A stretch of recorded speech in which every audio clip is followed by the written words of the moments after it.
You're listening to The Score, a podcast for Valley sports enthusiasts.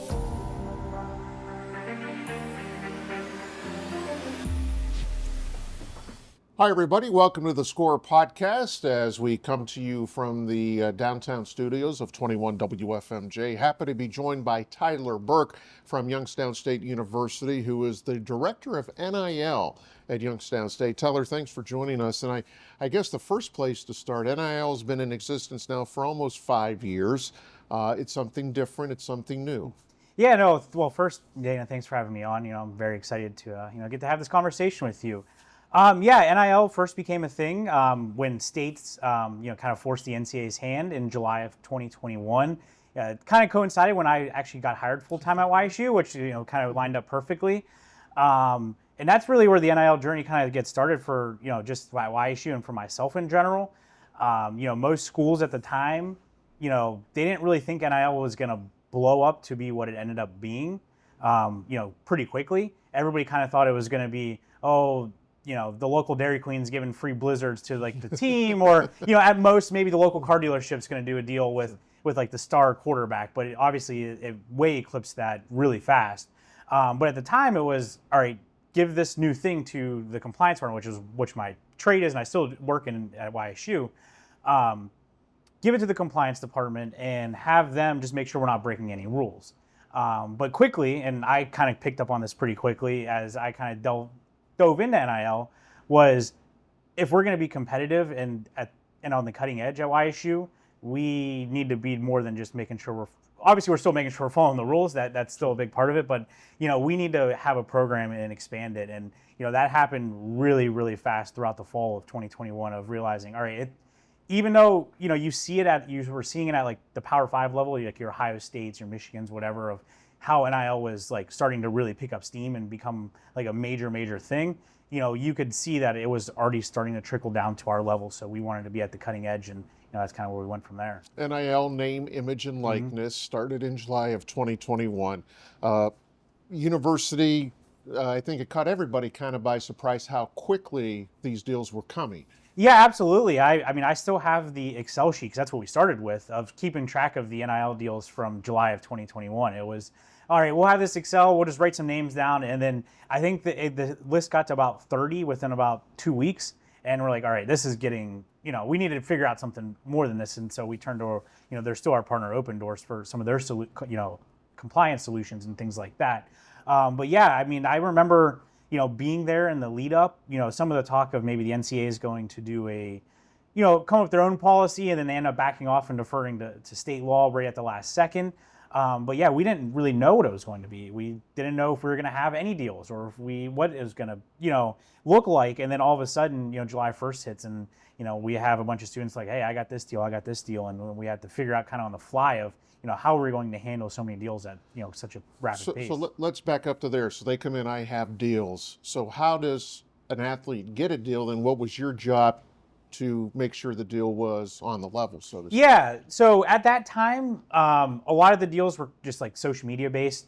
I remember Barstool Sports had like kind of a college athlete sign up, or any college athlete could sign up, and they got like apparel or something like that to promote their brand.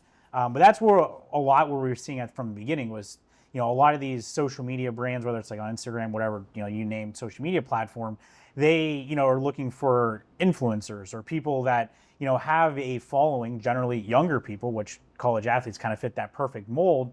So they're offering all these things where you're just signing up and you're getting, a coupon code, or you're getting a little bit of free product or anything like that. So we started seeing those like really, really fast. So, students getting, free apparel or, what you name it. So, my office got pretty busy right that first couple weeks. And that's when we kind of pivoted from, the first two or so weeks in July of 2021, we didn't have like any NIL solution or anything. We were like, we're just going to keep track of this.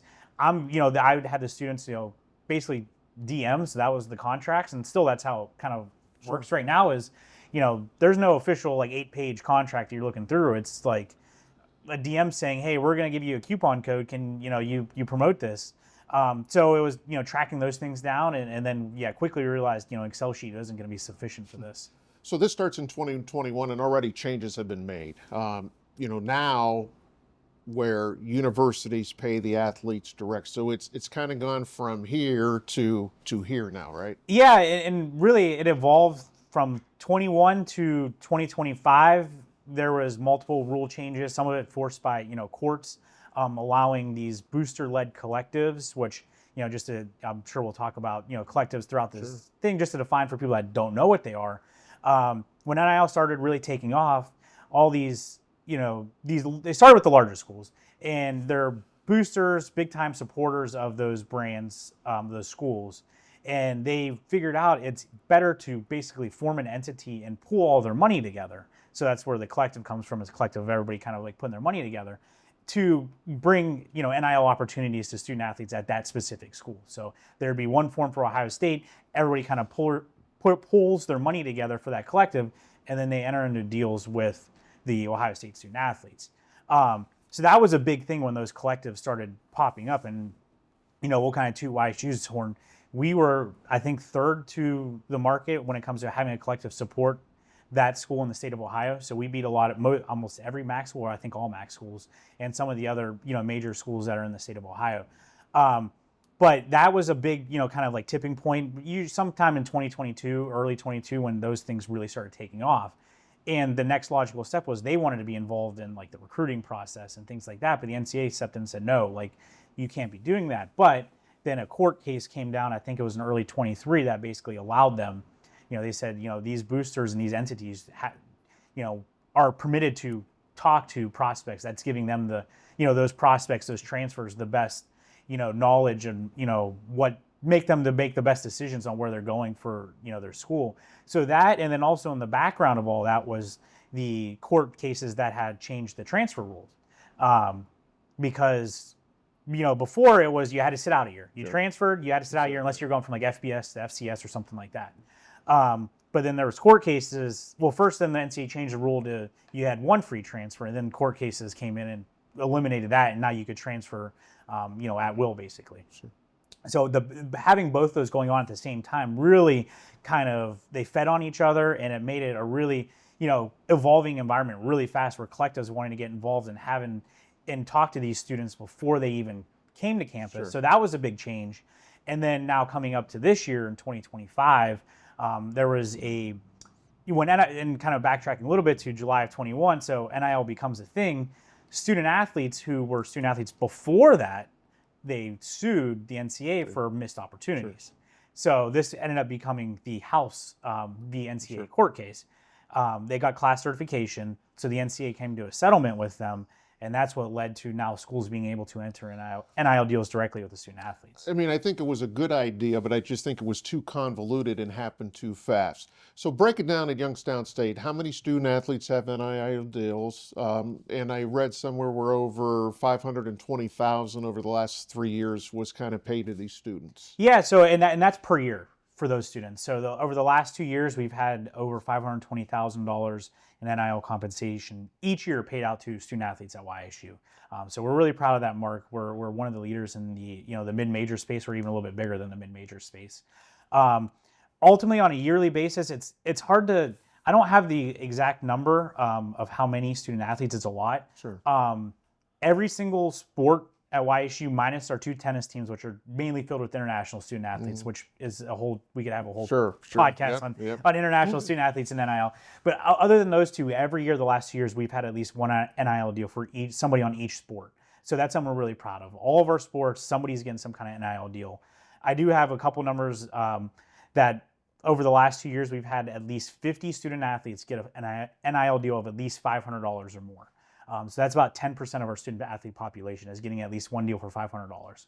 So that was, that's something that's, really cool and something to be proud of. It's not just, your top end, maybe football and basketball players. There's track and field student athletes. There's soccer, softball, bowling, all getting involved in the mix, and they're able to, earn some NIL money. What is the range for the highest deal? Not to be specific, but what's kind of that range? At YSU's level? At YSU's level, it depends on the sport, obviously. I think football, and you're looking at somewhere between like $50,000 and $100,000 for the top end players. Basketball is probably roughly in that same market. We're trying to stay at the cutting edge and say, have deals, above that. Obviously, I can't talk about specific Sure, deals or anything sure, like that, but I could say that we're competitive in the market, which has really helped our student athletes, one monetarily, and also our coaches be able to put together really good rosters. Every little bit helps. Absolutely, and we just launched what's called Penguins NIL, and that's kind of like our branding of our NIL department now, as it's, we've taken, NIL in-house at YSU. We did opt into the settlement, so we're able to do deals directly with student athletes. So we kind of felt it was time to maybe like brand what we're doing and really get out to the community. As part of this launch, though, we have now a donation page where if you go right to YSU Sports and you go to the NIL page, you will find it right at the top. There's a red button. It says donate now, and you can donate to any sport for NIL. So that's going to be really helpful for the community. That every little bit helps, whether it's $10 here or $25 there. It all is very helpful for our student athletes and for our coaches. So Tyler, to be in compliance, maybe that's not the right word with the NCAA. Any NIL deal that comes in for a student athlete goes through your office to make sure it's compliant on the up and up, I guess? Yeah. So we have some YSU policies that we have to abide by that we're looking out for. We have some Ohio state law that we have to abide by, and actually the Ohio state law says every deal has to be disclosed to their school, so that gives us a little bit of teeth of telling our student athletes, hey, you need to disclose this, even if it's you're getting a bottle of chocolate milk or something like as small, trivial as that. So all the deals come through our office. I look through them. The NCAA really has one major rule, and that's that the students actually have to do something for it. They're not just getting paid and not doing anything, and that's something could be as little as a social media post or make an appearance or an Amazon review or anything like that. But we got to make sure that they're actually doing something in exchange for that NIL deal. Or I would assume most of the deals are monetary.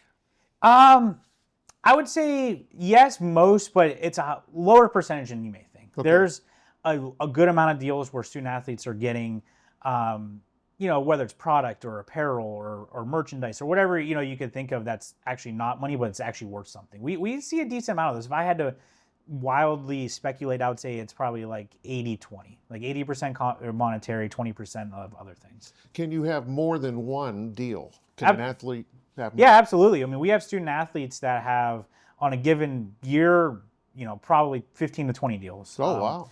A really cool thing with our partner Open Doors, who I mentioned before, they're the leader in the NIL space. They actually started before college NIL. They were founded by, his name's Blake Lawrence. He was a Nebraska football player. He got concussions, had to retire, was trying to figure out what his career was going to be. One of his teammates, Prince Amukamara, got drafted in the first round of the NFL draft. And he went to Blake and he's like, all right, I'm drafted. What about these endorsements? Like, I need somebody to manage like endorsement deals and all that. So that's how this company got started. So they've been in the professional endorsement space for 10 years before NIL even became a thing.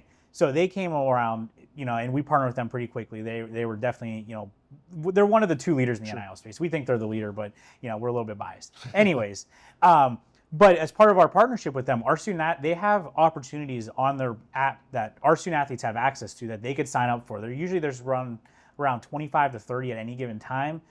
They're available to our student athletes because we're partnered with them. And there's some things that are simple as you just sign up for it and you get paid.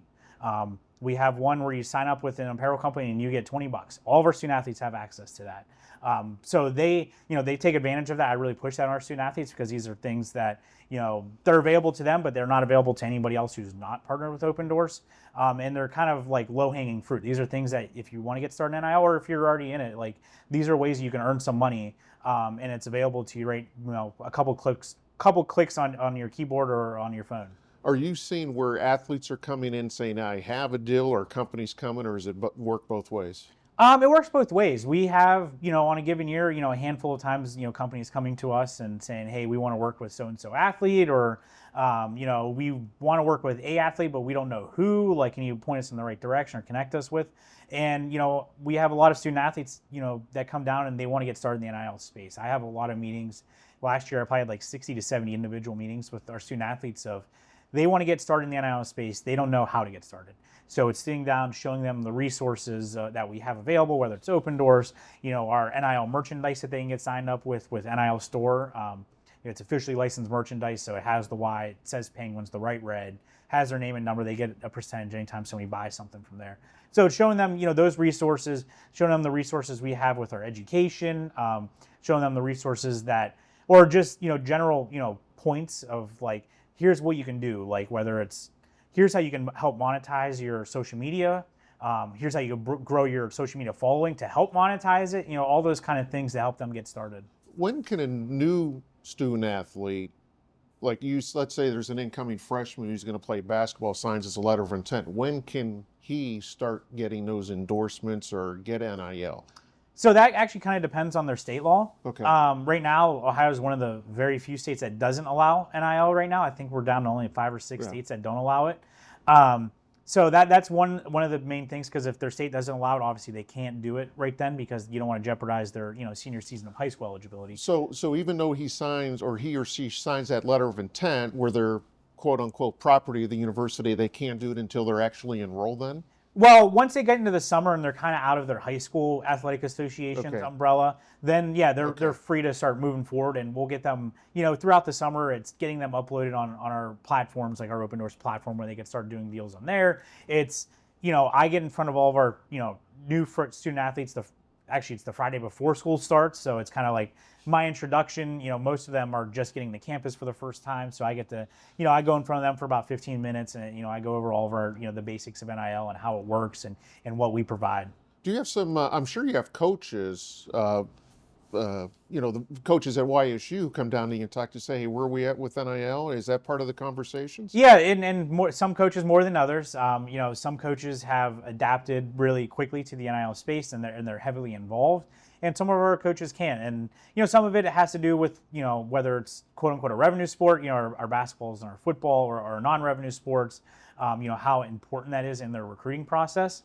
But yeah, I mean, there's a handful of coaches I can think off the top of my head right now where I have a lot of conversations, and I'm probably talking to them at least, once every 2 weeks. And some of it's heavy times and less heavy times.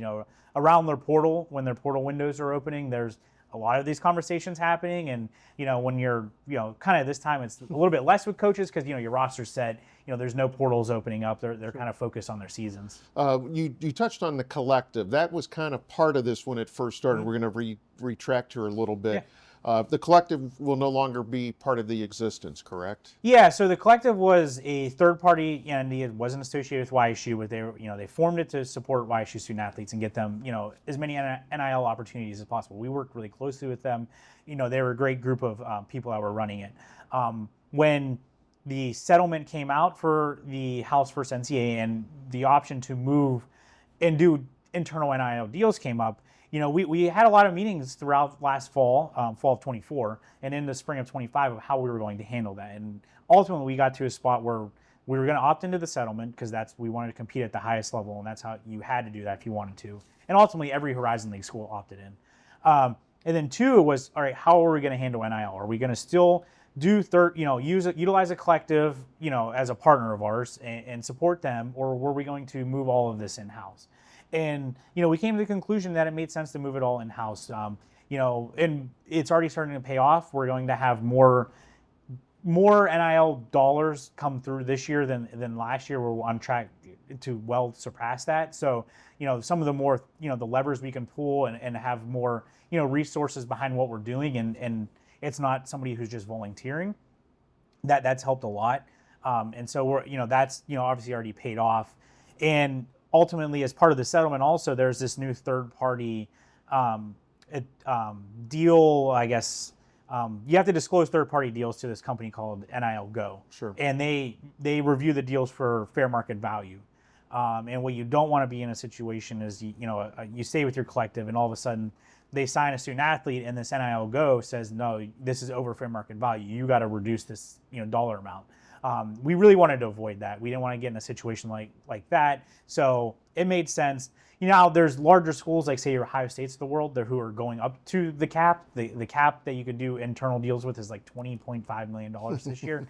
We're not getting close to that. So that's not a concern for us. But those larger schools that are going to that cap, having a collective there that can maybe find deals for them that are within that fair market value range to kind of, I guess, go above that cap is worth, has a value to them. Sure.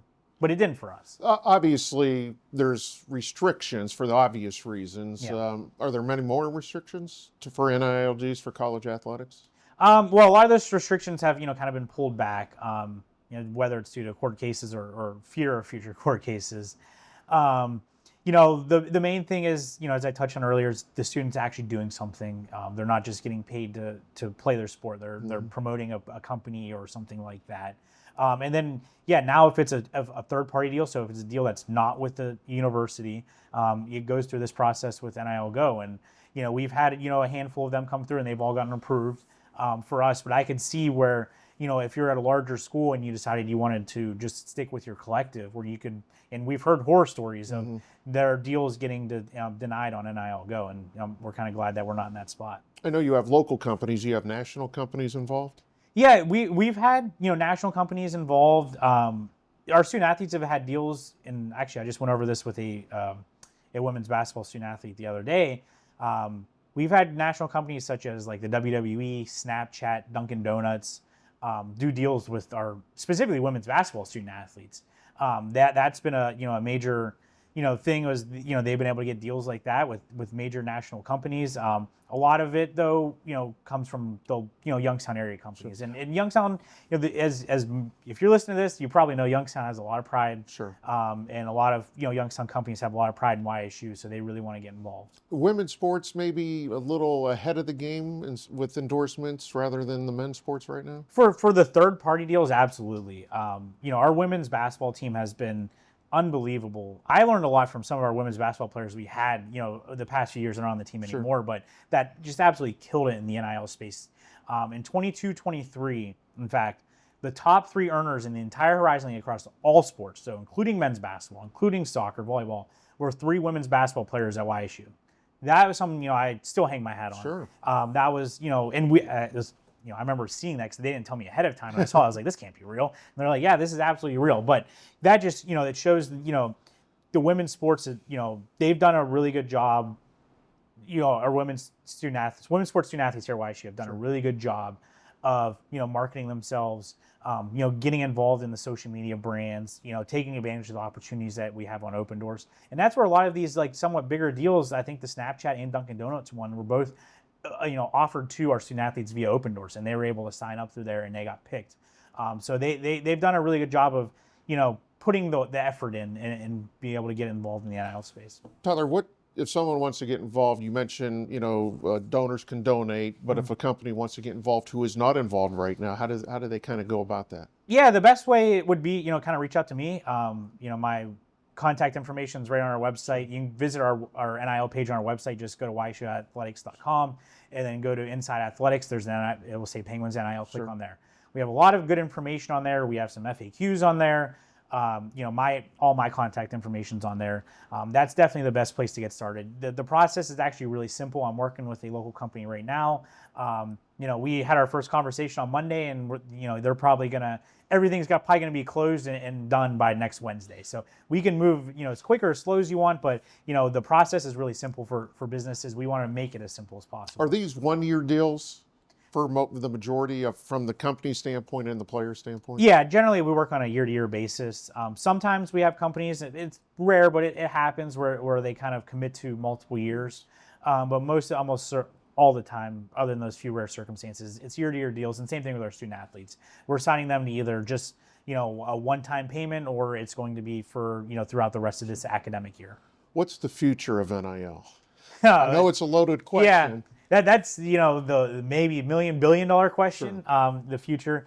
I think we're going to see less changes in the short term. I think we kind of are at a spot now with the settlement, this internal NIL/revenue sharing. That's kind of one term right now. It's we call it internal NIL. Other schools call it revenue sharing. It's kind of all the same. Sure. It's internal deals, right, with the student athletes. It counts towards that $20 million cap. So I think things will settle down a little bit in the sense that I don't see there being wholesale changes like the settlement brought. I think everybody's kind of just getting used to this new concept. Obviously any court case could change it at any time, or there could be some kind of congressional legislation. I think that's kind of what everybody's hoping for is Congress can kind of get together and either codify our current environment or do something that can kind of stabilize, the college sports landscape for, the near or the medium term and long term. Maybe not at Youngstown State's level, but does NIL need a cap, a salary cap, so to speak, at your major institutions? Yeah, I mean, that's kind of what the House settlement was trying to do, and they set that $20.5 million cap, but the problem is and I say problem, I don't know if it's a problem or not, is, that true third-party NIL deals that get approved on NIL Go don't count against that cap. Yeah. So you theoretically could, you could spend $20.5 million on, internal NIL deals with your student athletes, and they can still go out and get all these other deals that maybe get approved on NIL Go. So you might have $25-30 million in NIL, deals for your student athletes. I think having the internal cap makes sense. I don't know if having an external one does. One, without getting too much in the legalese, then you start making them look like employees, and you don't want to do that, go down that path too far. But also, if, somebody is, the backup quarterback gets a $5,000 deal to, promote the local car dealership, that example way back when, and they're filming a commercial and they're going to do an autograph signing. Like, I don't know if that should count.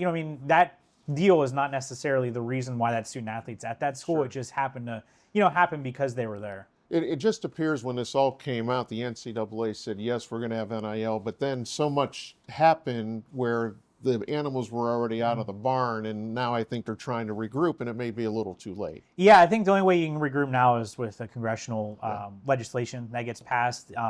Unfortunately, there's a lot of blame if you want to, pass it around of how it got out of hand so quickly. Some of it, does come to the NCAA for not being proactive. They could have, California, and kind of just a little bit more of the history is California passed a law that said their student athletes could earn NIL, something back in like 2017 or 2018. And they put, sometime in, I think July 1st, 2021 of the date was when that was going to get, fully enacted. So the deadline was put on, and they tried lobbying Congress. They came up with their own policies, but ultimately they decided to not do anything, and for one reason or another. And then all these states came in, and they all started passing their laws to try making it as beneficial as possible for the schools in that own state. And then it just kind of got out of hand now to the point where there's mismatched state laws. There's, this now House settlement you got to follow. There's so many different authorities, and there's no overarching authority where the NCAA kind of lost that ability, whether it's because they didn't enact the policy, and also court cases that have really limited what they can enforce. I know NIL at the high school level is a whole nother topic. You mentioned Ohio is one of those states that doesn't have it. I like that. I know at college it's a completely different thing. The last time it was attempted to get passed in Ohio went down by a better than 2-1 margin by the principals in the high school. I know Pennsylvania does have a portion of NIL, but high school athletes, again, is a whole different topic. Anything else you want to add, Tyler, on NIL? I just want to NIL, we've really been at the cutting edge at YSU for mid-major schools. I know it's hard to kind of quantify that in right here on this podcast. Like I have some stuff that, numbers and things I can't really share right now, but, where we're at compared to our peers, whether it's in our leagues or, MAC schools or regional, whatever, like we are very competitive in the NIL space. And it's really, a credit to, the local businesses and our supporters at YSU. They've been, awesome for the last 4 years, and how much they've supported our student athletes, whether it's basketball, football, Olympic sports. For us to be competitive, in this current landscape, like, we're going to need to continue that. And we're going to need to continue as a university, to try staying at that cutting edge. We were one of the first schools in Ohio to get a collective. So what is that next opportunity for us to kind of get ahead and provide an advantage for our student athletes? But, if we're going to be, we can't, I know a lot of people don't like NIL, and I get it. Like, I kind of preferred, college sports, 10 years ago when it wasn't there. But, ultimately we're not in that world anymore. So we got to do as good of, a job as we possibly can at the cutting, to be at the cutting edge. I keep saying that, but things are constantly changing. So that's, to me, like the best term is like staying ahead of our peers is going to be what gives us an advantage in competitively, and for our student athletes to get the most amount of money. So those kind of go hand in hand. Well, you got to be at the top of your game in all aspects. Coaches have to be at the top of their game, and you guys have to be at the top of your game, because let's face it, NIL is now part of recruiting, and I think that's one of the very first questions that will come out of a potential student athlete's mouth is how much you got in NIL. 100%. That's, it has quickly risen to probably the number one reason why student athletes make a choice of where they're going, or at least get it down to a handful list of who schools that kind of maybe meet that whatever they're looking for in the NIL space, and then go from there for all the other things. So it's trying to recalibrate how we operate as a department to, kind of quantify that, and how, how do sports, now that it's internal, how do you adjust your budget, on a year-to-year basis to include that? What do you maybe have to cut out, or do you need to run more events, and or do you got to, whatever you need to do to try to, make, afford, being able to do that. It's I spend every day when I come into work, the first hour, I basically just scour the internet, and I'm trying to see what other schools are doing that maybe we can copy. The best ideas are basically stolen ones, right? Sure, Isn't that the saying? So I'm trying to see what's working across the country. What are other mid-major schools doing? What, maybe, technology solutions are they using? What other companies are they partnering with? What are things that we can do to generate more NIL revenue, so our students can get more NIL money, and also for our, our sports to have the most success as possible. And you have to stay competitive. A lot of great information, Tyler. I mean, director of NIL, probably 15, 20 years ago, you never thought you'd be in this position. No, when I was graduating high school, hey, even 5 years ago, my story was, I went to YSU for undergrad. I went to law school, actually. I graduated law school, and I was like, I don't want to be an attorney. I sat down, and I was like, I can't see myself being an attorney, 10 years in the future. So I was like, but that background has to help you here. It does, and that helped me get into the compliance space, and that certainly helps me now when there's a million court cases around NIL, and I can, kind of talk about them with our other admins, and talk about kind of in layman's terms of what those court cases are saying, and what the impact is for us. But I was like, I can't see myself being an attorney. I love sports. I love athletics. Let's just try getting in there. And YSU was kind enough to let me intern for a few months, and I guess they liked me enough that they hired me full time. Things happen for a reason. Hey, thanks for your time. Tyler, joining us from YSU, Tyler Burk, the Director of NIL for Youngstown State, here on the Score podcast. We thank you for joining us, Tyler. We thank you for joining us as well. And you could look at any of our other podcasts where you find local podcasts. But this will do it for this edition of The Score.